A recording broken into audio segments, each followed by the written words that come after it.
Empecemos por Regina Santiago. Pregunta, ¿aprendió el PAN la lección sobre el daño de las campañas negras con los tiros en el pie del lodo interno contra Josefina Vázquez Mota y otras? Es parte consustancial de cualquier campaña democrática. Hay que ver, por ejemplo, la de Estados Unidos, que está muy buena. Toda campaña política es una campaña de contrastes. Los adversarios se señalan unos entre otros cuáles son los errores, las omisiones en el desempeño de una gestión pública, los errores y omisiones personales, las características de un determinado perfil. No nos debe asustar que en campaña haya contrastes. En buena medida estamos cogiendo personas, estamos cogiendo proyectos políticos y los ciudadanos tienen el derecho de conocer cuáles son las debilidades y las fortalezas de los candidatos. Un candidato debe insistir en sus fortalezas, señalar las debilidades de los otros y el candidato adversario pues tendrá que hacer exactamente lo mismo. Pero aquí parece que en México no nos gusta, ¿no? No nos gusta que critiquemos a unos. Yo creo que se ha generado esta tesis de que sí, las campañas positivas son más valiosas que las campañas de contraste. Yo creo que una campaña debe ser de propuestas. Los partidos, los candidatos tienen que decir qué piensan sobre los problemas de México y qué van a hacer para resolverlos. Pero no está exenta una democracia de señalar cuáles son las características, los errores y omisiones de los adversarios. Insisto, hay que ver la campaña de Estados Unidos y hay críticas entre un partido y otro. Nosotros nos hemos mudado hacia un esquema en el cual nos da temor el contraste e incluso hemos hecho reglas para silenciar el contraste y le hemos dado autoridad al IFE, le hemos dado facultades al IFE para determinar si un determinado mensaje o no, bajarlo incluso. Y bajarlo se corresponde o no con, digamos, una línea de comunicación definida. Creo que lo que está prohibido es imputarle a una persona un delito que no está probado. Eso es la calumnia. Pero más allá de eso, México requiere, como una condición de salud democrática, que haya contrastes y que nos podamos decir en campaña lo que pensamos, pero también señalar qué somos, qué representamos y cuáles son las debilidades del quien está encabezando un proyecto o de su propuesta. Ok, a ver. Manuel Cabrera dice, ¿cómo le hizo para librar su bronca en Barcelona después de que andaba alcoholizado? No, sí, absolutamente. Sí, ya era funcionario. A ver, ¿qué pasó ese diciembre de 2006 en Barcelona? Diciembre de 2006. Que en la campaña dijiste que en ese momento no era tiempo para decir. ¿Qué pasó? Bueno, yo estudié en España. Sí, fuimos a la maestría y el doctorado. El doctorado. Fuimos a hacer un trámite a Madrid, llegamos un 20 y tantos de diciembre. Y saliendo, no lo explico, no lo he dicho por la circunstancia personal, porque también está implicada mi mujer. Saliendo de un lugar, no hay ningún rasgo de alcoholizados. Una discoteca. Una discoteca. Antro, pues, ahora sí, se dice. fuimos a bailar, a con festejar. mis cuñados. Saliendo del lugar, dos policías vestidos de paisanos que nos identificaron, agredieron físicamente a mi hoy esposa. La golpearon e intervine. El expediente dice justamente esto. Los dos policías fueron condenados, fueron dados de baja por la corporación por la agresión a mi esposa. Yo intervine y en el expediente se determinó que actué en defensa de mi mujer. Lo volvería a hacer, Katia. Lo volvería a hacer estando en las mismas circunstancias. Cuando yo salgo del lugar, Carla ya había salido, yo la encuentro en el suelo, golpeada. Por supuesto que intervine e insisto, lo volvería a hacer. Eso consta en el expediente, una circunstancia personal. El proceso siguió durante 4 años porque presentamos denuncia contra los policías hasta que obtuvimos la condena. No hubo un arreglo, no intervino en ningún momento el gobierno mexicano. Ni la embajada. Ni la embajada, como lo han declarado, lo han declarado los propios funcionarios de la embajada. Y yo no era secretario particular cuando eso sucedió. Cuando se dictó la sentencia en contra de los policías, era secretario particular del presidente, pero en un caso que había empezado 4 años atrás. El expediente, insisto, deja constancia de que actuamos en legítima defensa, actuó en legítima defensa, para, digamos, contener una agresión física que estaba sufriendo mi esposa. Entonces, ¿tú no pagaste daño de sí, reparación? Cuando reacciono, provoqué una lesión a los dos policías, uno de ellos en una ceja, otro en un brazo, y se me condenó a indemnizarles los gastos médicos, pero no como se ha dicho, hubo ninguna circunstancia de alcohol, no fue una habías riña. tomado nada? No, de hecho veníamos llegando de la Ciudad de México, habíamos aterrizado a las 10 de la noche y fuimos a cenar y después estuvimos en ese bar con mi cuñado y su novia. ¿Estabas en un bar pero no tomaste nada? Bueno, algo lo normal, digamos, no nada. Se hicieron pruebas en el expediente y no se determinó que hubiera un grado de alcoholemia que hubiera generado alguna ausencia de voluntad, incluso, ¿no? O una debilidad de voluntad. Ok, dice Jorge Med, ¿por qué no le dio seguimiento al caso Monex como lo hizo en toda la campaña? ¿Miedo, acuerdo, le valió? No, de ninguna manera le hemos dado seguimiento, está en el ámbito del IFE, hemos presentado toda la información, ahora lo que está corriendo son las investigaciones en el ámbito de la autoridad.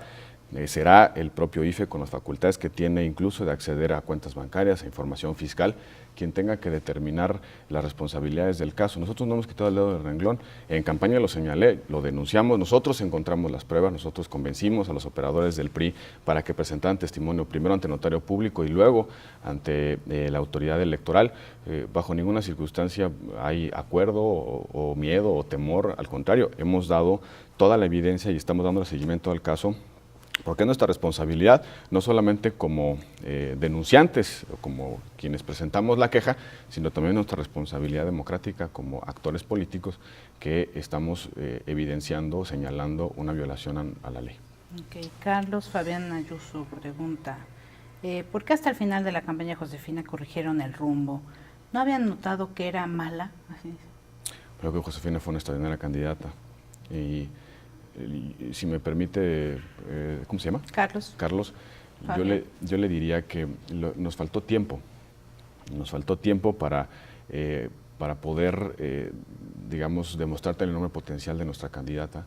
Josefina fue la que ganó los 3 debates a los que asistió, los 2 organizados por el IFE y el debate del 132, el movimiento de los Yo Soy 132, al que no fue Enrique Peña Nieto, por cierto, pero ganó los 3 debates.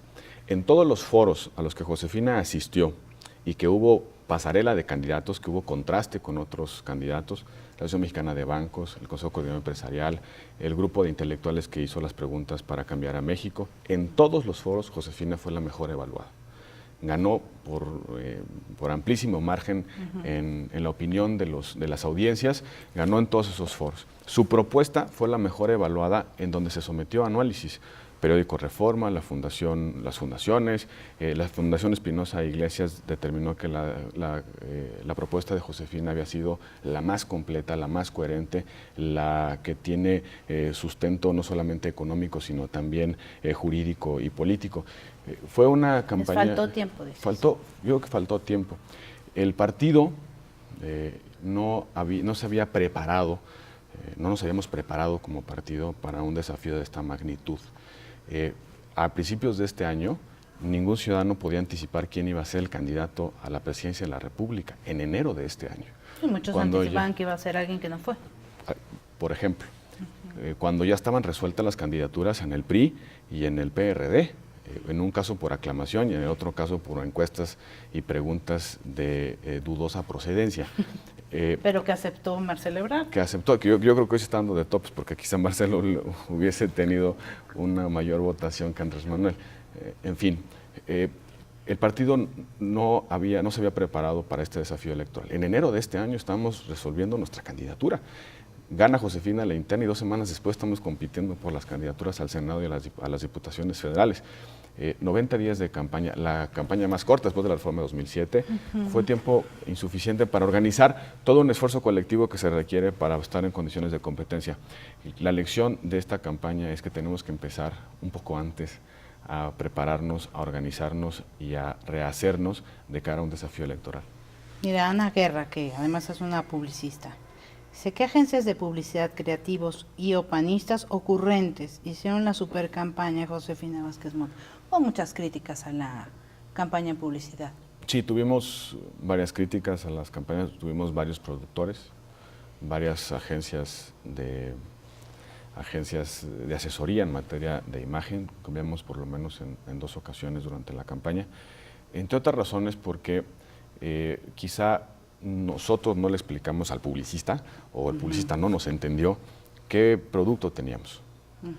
Y el producto era una mujer con una trayectoria ciudadana, con una sensibilidad social muy destacada, que ve las cosas de manera distinta, con una trayectoria de honestidad a prueba de balas. Creo que nadie puede señalar a Josefina en algún acto de corrupción o en algún desvío de su conducta.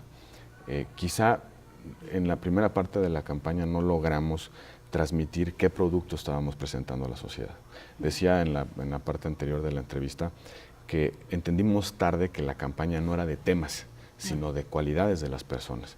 Andrés Manuel López Obrador, el amoroso; Enrique Peña Nieto, el cumplidor; y Josefina, la diferente. Ensayamos el concepto de diferente, que por cierto, según el tracking de toda la campaña, Josefina se posicionó como la candidata diferente frente a Andrés Manuel López Obrador y a Peña Nieto. Decían en las encuestas que nosotros levantábamos durante la campaña que Josefina podía hacer las cosas de manera diferente a como lo hacen los políticos tradicionales, los políticos comunes y corrientes, incluso los políticos hombres. Sí, la diferencia fue un atributo que se fue consolidando con Josefina. Quizá lo que nos faltó es decir cuál era la característica principal de Josefina frente a sus dos adversarios, además de ser diferente y de ver la política de manera diferente y de hacer las cosas de manera diferente. Y la encontramos al final de la campaña. Fue cuando ensayamos la idea de la mejor. Es frente a Enrique Peña Nieto y Andrés Manuel López Obrador, Josefina era la mejor. Y eso tuvo... ¿Vas a decir el factor cuchi-cuchi? ¿No? Bueno, creo que también tuvo su efecto. Creo que como en cualquier campaña hay momentos de alegría, hay momentos... Cuando Josefina era muy seria, la criticaban de que era muy seria, que muy rígida, que su discurso es muy solemne. Y cuando empezó yo le digo, y se lo digo habitualmente, que cuando empezó a divertirse, la crítica no era por qué está siendo tan disipada en su discurso, como el caso del cuchi-cuchi. Frente a un auditorio de 10,000 personas, frente a una audiencia de 1,000 personas, surgen ideas como estas, surgen palabras como estas, que se vuelven anécdotas de campaña, pero que no reflejan más allá de un momento anecdótico, curioso, chistoso, gracioso, ¿no? ¿Por qué la mayoría de las mujeres no votamos por Josefina? Yo creo que ¿Hay un factor de misoginia, crees? Habría que estudiarlo. Yo creo que afortunadamente el IFE realiza estudios sociodemográficos posteriores a la elección y hace un perfil del electorado mexicano. Lo ha hecho por lo menos en las dos últimas elecciones. Hay que estudiar con muchísimo detalle cómo se comportó el electorado, sobre todo el electorado de mujeres. Yo sí creo que persiste algún prejuicio sobre la condición de mujer frente a la política, que no tienen las características para poder gobernar, para poder enfrentarse a los problemas, para poder sacar adelante a una colectividad e incluso para enfrentar desafíos del tamaño del crimen organizado. Creo que está esa subcultura todavía vigente en nuestro país. No revelada, por cierto, porque lo políticamente correcto es decir, por supuesto que México está preparada para una mujer, pero cuando uno empieza a preguntarles a la gente, ¿y crees que una mujer o un hombre se enfrentaría mejor al crimen organizado? Las preguntas empiezan a cambiar de sentido, las respuestas empiezan a cambiar de sentido. Para mí fue un honor acompañar a la primera mujer candidata de Acción Nacional, porque sí creo que abrimos brecha cultural. Creo que Josefina sí abrió una brecha cultural. Creo que va a ser un poco más sencillo para las mujeres hacer política después de la candidatura de Josefina.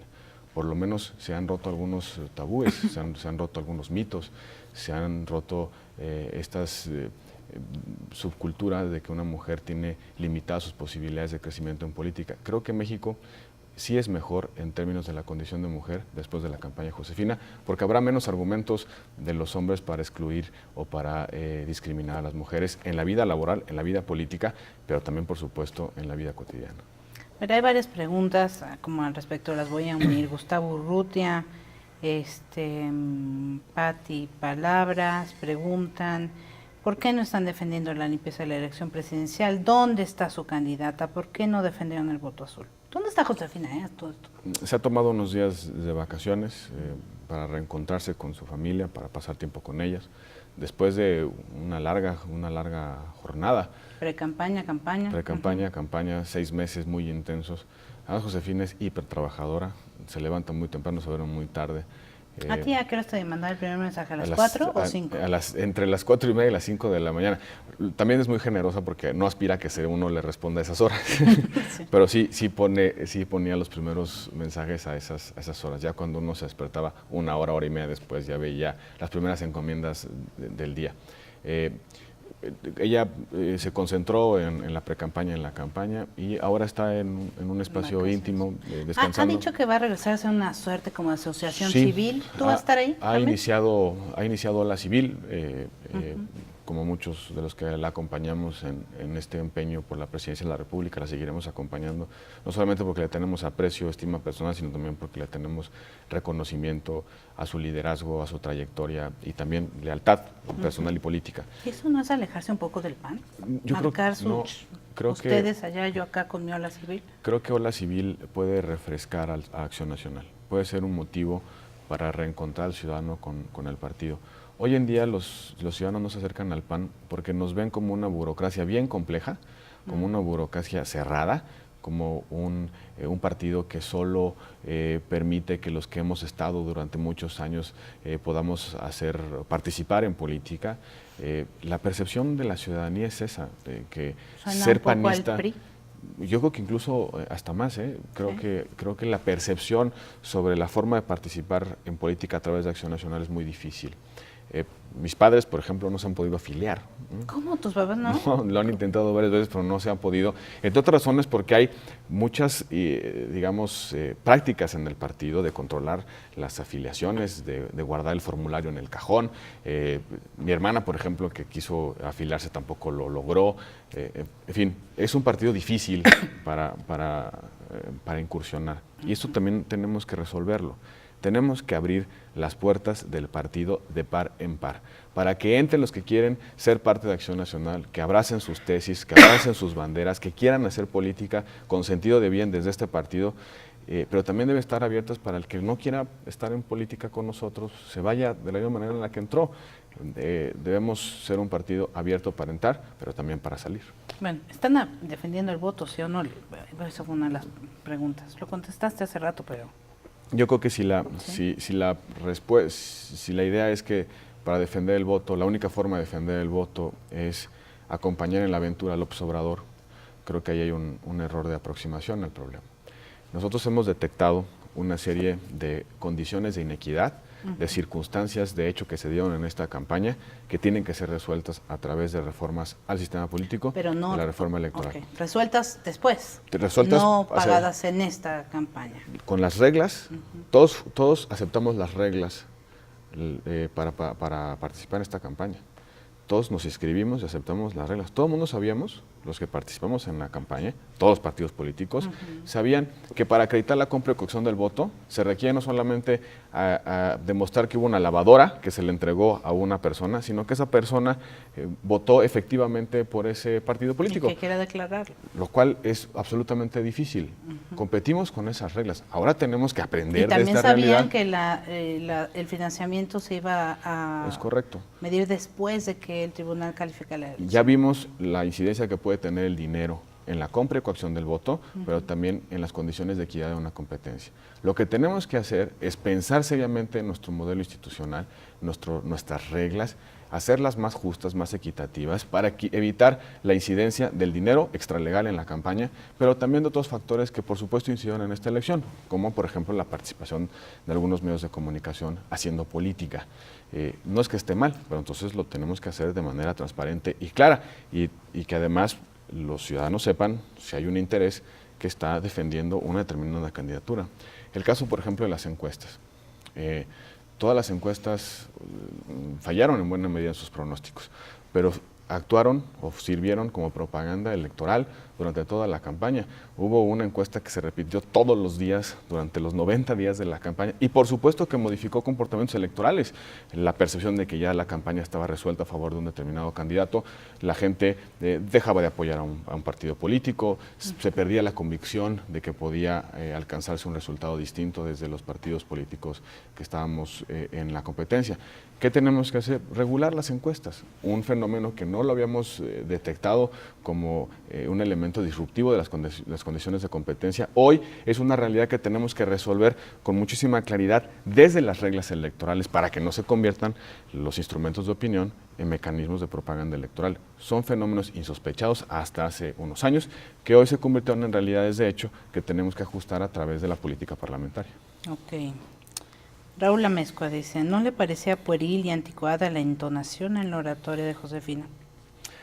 Yo creo que Josefina es una espléndida oradora y ha hecho su vida y su trayectoria política justamente desplegando esas capacidades oratorias en esas audiencias. A mí me gusta mucho cómo habla Josefina, yo creo que es una mujer que emociona, que cautiva a los auditorios y además es muy buena en los mítines, por cierto. Okay. En un mítin de mujeres en Sonora, en Sinaloa, casi 30,000 mujeres en ese mítin. Yo vi muchas de las mujeres llorando cuando Josefina terminó su intervención.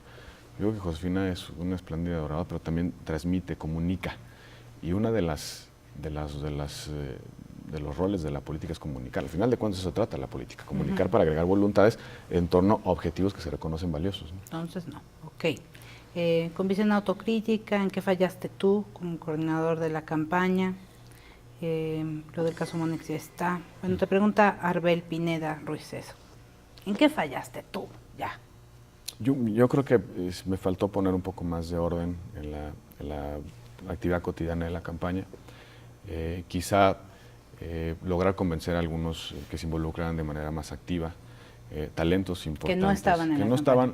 Que incluso por los saldos de la elección interna se habían sentido desplazados, algunos se habían sentido no considerados. Quizá mi mayor error fue hacer un poco más de política y traer a más talentos a hacer campaña.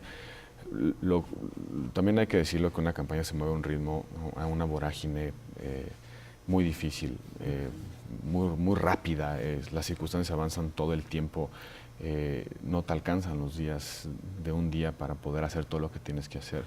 Quizá debimos haber aprovechado de manera distinta, debí de haber aprovechado de manera distinta la precampaña para lograr convencer a muchos talentos del partido que se involucran en responsabilidades muy concretas dentro de la campaña. Quizá también pudimos haber encontrado liderazgos que tienen un peso específico, que saben hacer campañas, que tienen trayectoria en este tema, en esta materia, e involucrarlos y considerarlos más.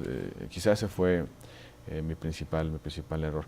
Y también creo que donde perdimos mucho tiempo fue en la definición de la imagen de Josefina. Fuimos erráticos al inicio, incluso en la selección de los publicistas asesores. Fuimos con un publicista, el resultado no nos gustó, no le gustó a la propia candidata y fuimos cambiando algunos ¿El primer asesores. comercial no le gustó? No, los primeros no le gustaron a Josefina, fueron incluso objeto. Y aún así los pasaron. Es que acuérdate que hoy en día ya no puedes cambiar con mucha flexibilidad los promocionales de radio y televisión. Entonces, tienes dos ventanas para entregar un material, los sábados y los lunes. Y si entregas el sábado, pasan tus promocionales el viernes siguiente. Y si entregas el lunes, el domingo siguiente.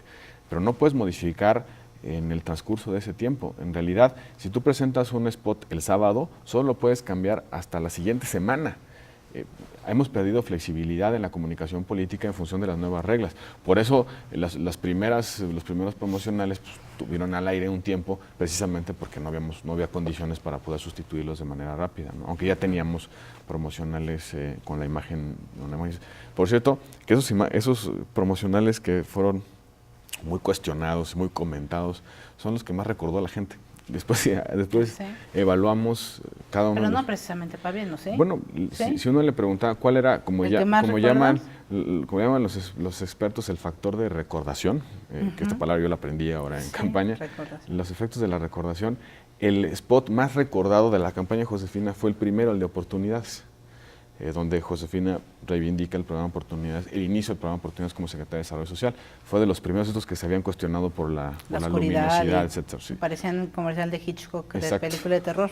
Bueno, pues. Si te está escuchando el publicista, Sorry. Yo no voy a revelar su nombre para que no pierda clientes, ¿no? Bueno, pues En el mundo de la publicidad todo se sabe. Todos, Bueno. pero es el más recordado. Como por ejemplo, el promocional más recordado de Peña Nieto no es el de Veracruz o esos que hacía muy buenos, sino el spot más recordado es el Peña no cumple. Negativo. La gente asocia el Peña no cumple a la campaña de Enrique Peña Nieto y es el más recordado entre sus spots. Yo creo que también hay que analizar con mucho cuidado, ya de manera posterior, cuál fue el impacto de los promocionales en esta campaña. Yo percibo que no mucho. Yo no recuerdo un promocional que haya generado un debate más allá de entre los candidatos, entre la sociedad y los candidatos. No sé si tú recuerdas alguno, pero en el 2006 pues todo el mundo se acuerda del Cállate Chachalaca, por ejemplo, el promocional que el PAN sacó en contraste con Andrés Manuel López Obrador, o aquel de los ladrillos, en fin. Hoy en esta campaña no hubo promocionales. No pudieron salir en internet esos. Digo, no pudieron salir al aire en tele. Y entre otras razones, por las propias condiciones en las que la comunicación política se desenvuelve después de la reforma 2007-2008, que no puedes cambiar en prácticamente una semana tus materiales, pues ahora sí que la campaña ya va por otro lado y tú sigues con los mismos promocionales, ¿no? Por eso tienden a no decir nada, ¿no? Tienes que hacer unos promocionales que puedan mantenerse vigentes y trascender la coyuntura que en toda campaña se da día con día. Día con día, hora con hora.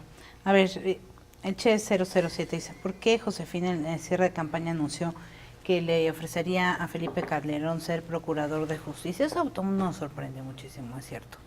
Bueno, Josefina se le había cuestionado en varios foros quienes integrarían a su gabinete. Y lo que dijo en el cierre de campaña Josefina, porque el discurso tuvo otros elementos, que la lucha contra el crimen organizado debiera tener en la Procuración de Justicia una nueva etapa. Es decir, que ahora tendríamos que no solamente contener la acción de los delincuentes con la fuerza policial, sino que tendríamos que generar instituciones para evitar la impunidad y sobre todo para castigar a quien comete un delito y sobre todo satisfacer en términos de justicia a las víctimas de un delito. Y decía cuáles eran las características que debía tener la persona que se le debe encargar la Procuración de Justicia.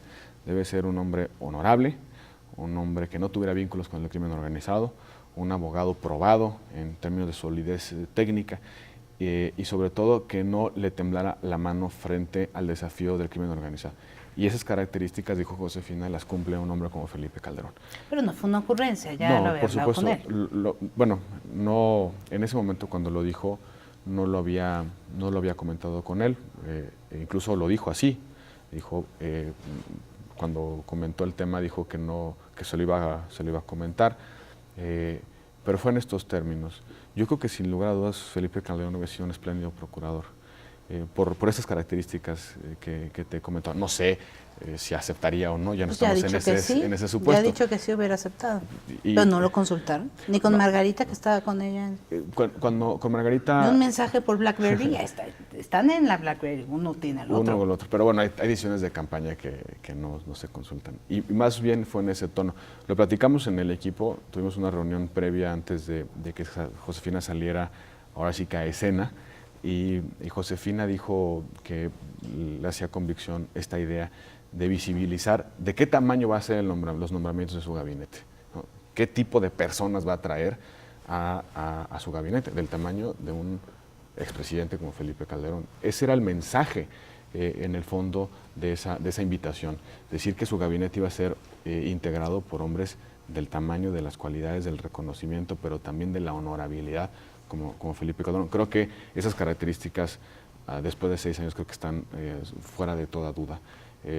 Felipe Calderón es un hombre de bien, es un hombre responsable, es un hombre honesto, es un político que le ha dado un servicio invaluable a México, que lo ha hecho con propósito, con intención, con lógica de bien, y creo que sin lugar a dudas México merece un procurador como Felipe Calderón. Sí, yo no pongo en duda las cualidades que yo podría como tener hubiera Felipe votado Calderón. Sin embargo, también este gobierno ha tenido muchas fallas en Procuración de Justicia. ¿No era ligar una con otra también? Es justamente lo que decía Josefina, lo que dijimos en campaña.